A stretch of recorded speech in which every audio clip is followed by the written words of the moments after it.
обраќањето на средбите со претседателот на владата, односно Британија, да речем, секогаш започнува со реченицата ние сме партнери со вас како членки на НАТО алијансата. Пластично се тоа што вие го кажувате, да ви обяснам зошто немате поддршка, бидејќи не знам колку СДСМ се освести што направи. Поентата не е дека вие не сте направиле добро, но кога одите во маркет и пазарите, најпластично, идете да купите маргарин и гледате прво која е цената на тој маргарин. Во случајов одите за да влеземе во НАТО, вие одите кај Грција и гледате која е цената која треба да платиме кон нив.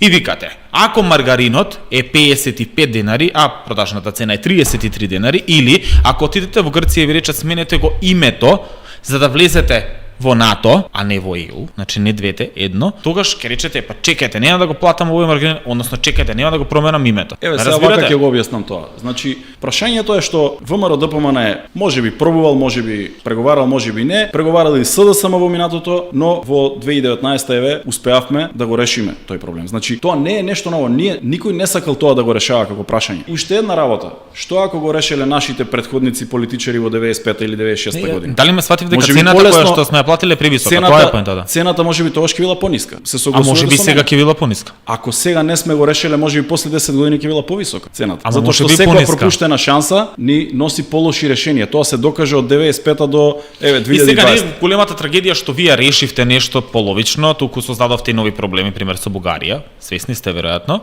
Туку проблемот е што вие не го сваќате тоа дека го направивте.